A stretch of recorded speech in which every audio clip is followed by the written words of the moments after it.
tout le monde, j'espère que vous allez bien. Au son des cigales, je vais vous montrer comment bloquer le alliage Acta Est à la vapeur. Au niveau du matériel, il va vous falloir donc des plaques. Alors moi j'ai acheté les plaques à Intersport, ils vendent par lot de 4 et elles sont très pratiques pour bloquer des châles et pour faire du sport. Des griffes, donc celle-là c'est Knik Pro, et des petites piques. Beaucoup de petites piques, enfin pas mal.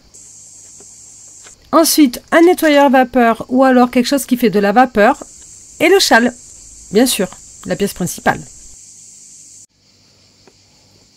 Donc je vais placer mes plaques, je vais les assembler ensemble et il me semble que c'est 3 sur 3. Donc il vous en faudrait, on va dire, au moins 9 ou 8. On va dire 2 lots de 4, c'est bien. Je suis pas très forte en puzzle, hein.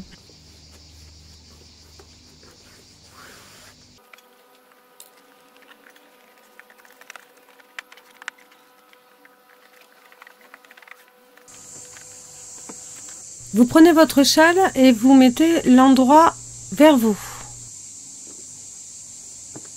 En haut, vous allez mettre le début du châle, donc la partie dentelle. Vous allez prendre le coin de votre châle, c'est-à-dire le début du modèle, et vous allez y insérer une pique. Ça va vous permettre de vous repérer ensuite sur la partie dentelle et la partie bordure avec l'i-cord.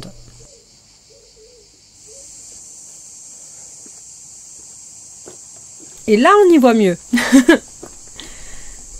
Donc, je vais ensuite prendre mes griffes et je vais étirer l'i-cord. Donc, l'i-cord, là, par rapport à où je suis positionnée, pour moi, c'est sur mon côté gauche, en fait. Je vais étirer l'i-cord et je vais mettre des griffes tout le long.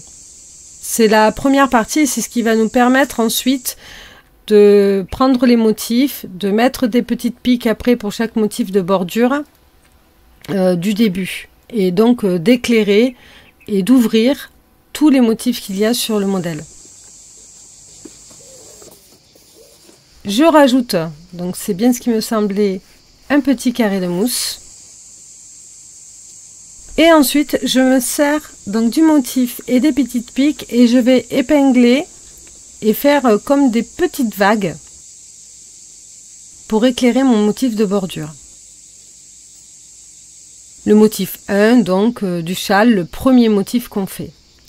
Alors il y a deux motifs différents, mais au niveau du blocage, c'est exactement le même principe.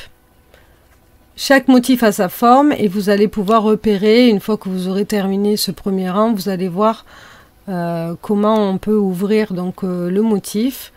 Et bien sûr, au fur et à mesure que j'épingle, j'essaye de faire en sorte que les petites vaguelettes, elles soient bien formées. Et ça, on va dire que c'est la partie la plus difficile et compliquée de l'ouvrage.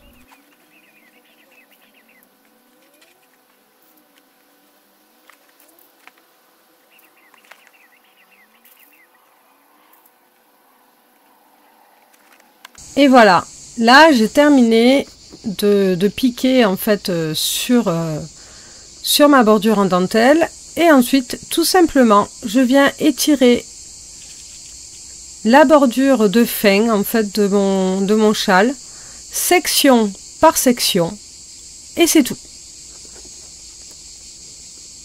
Vous voyez, le fait d'étirer, ça va permettre de révéler les motifs. On n'est pas forcément obligé de tirer de fou. C'est pas une obligation. Et ça va former des petites vaguelettes en fait sur la bordure du châle, et ça va permettre d'éclairer et d'ouvrir tous les petits points de dentelle du châle. Je me munis de mon nettoyeur vapeur, mon meilleur ami pour bloquer. Vous voyez, il est branché, il fait de la vapeur, et ensuite, tout doucement, sans toucher la laine, en restant à une distance raisonnable, je vais donc vaporiser la vapeur sur tout mon châle, sur tous les motifs, et on voit la laine qui bouge sous le passage de la vapeur. C'est assez rigolo. Et donc ça va humidifier le châle juste ce qu'il faut Là, je me suis mis un peu plus près pour que vous voyez. Voilà, je ne touche pas mon châle, mais par contre, j'insiste sur les endroits où il y a la dentelle, etc. Et ensuite, il ne reste plus qu'à laisser sécher tout à fait sec. Et ensuite, après, on peut enlever toutes les broches et les petites piques. Et voilà.